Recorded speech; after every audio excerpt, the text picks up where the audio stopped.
Sanibonani molweni ndinamkela ku-SATV ngesiXhosa. Into ke guys ingoqhawe ngoku. Uqhawe ke andithi kaloku uzithandela uOnga. So uOnga ke yena ke naye seyamthanda kodwa uyazulisa wenza ingathi akekho kuqhawe. So baphuma ke bene-date ke baphuma bayi-2 bayi-3 shots apho ke bafike khona bazihlalela basela. Uqhawe ke wathi esazama ke into ngathi ke angakhisa ke uOnga wamphushela away enalaa nto ingathi ke ekugqibeni kaloku thina sizi-colleagues and then ke wayenza ngathi uyambefrienda wethu. But then ke uqhawe ke waphoxeka ke wabe enxilile ke. So athi ke omnye ke angamrequestela okanye uzomhambisa, uqhawe angavuma athi uzozihambela. Wabe ke uqhawe ke enxibe igawuni andithi ngapha kuyaqhutywa kuwabo i-graduation kaThumeka.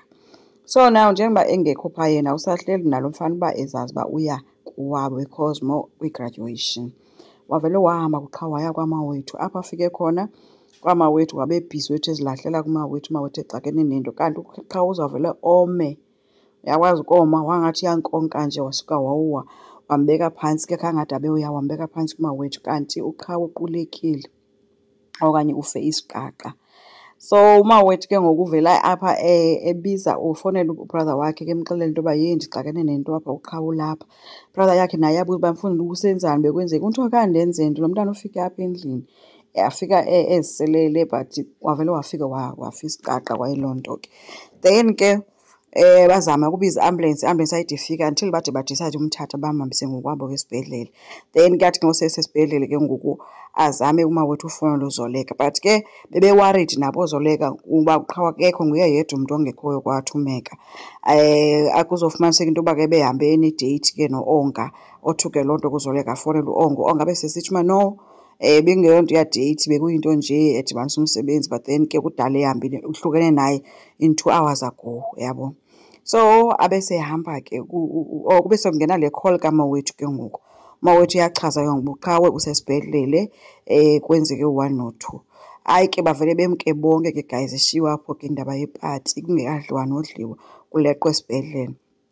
Akufikwa esibhedlele ufikwa ke ngumawethu nguye ophayana ke. Hayi ke uhlathi uphefoma enyukelana ke efuna ukubetha umawethu ngoku embuza uba umfunani umntanam. Ebeyawuquleka xa bekutheni umthatha advantage yoba ebesele ntontoni. Umawethu akakwazi nochaza ukuba kwenzekeni until uZoleka amise kathi hayi cela ke sifokhase eqhawe njengangoku siyiyeke yonke le nto lena.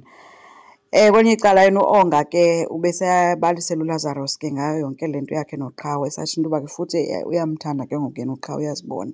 But then ke baphazanyiswa yi-call esuka kuZoleka etshoyo into yoba uqhawe usesibhedlele. Then ke nabo bagijima babheke esibhedlele ke xa sebefika phayana ugqirha ungafike ke sebachazela ke into yoba uqhawe behlaselwe yisifo sentliziyo but ke ngoku ulele and uzodinga into yoba ke ifemeli family ke ize nje ke kuthethwe.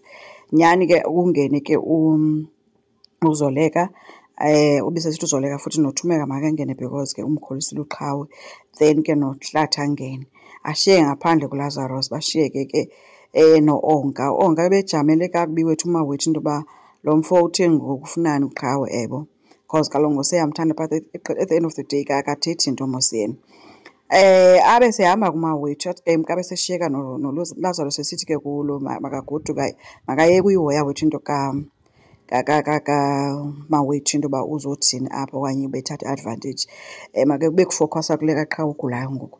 Naye kuLazarus agijima ungena ngaphakathi. Xa efika phaa uHlathi amxelela uba habe kuthiwe ifemeli. Hayi kuLazarus wabekwazi nayo usithela wathi no, kaloku nam ndilapha because ndisi-stepfather sikaqhawe noThumeka ulapha si-stepmother. Kangaphinda athethe uHlathi wathi cwaka. Wabesitsho kuThumeka uba no, uLazarus fanele abe khona naye.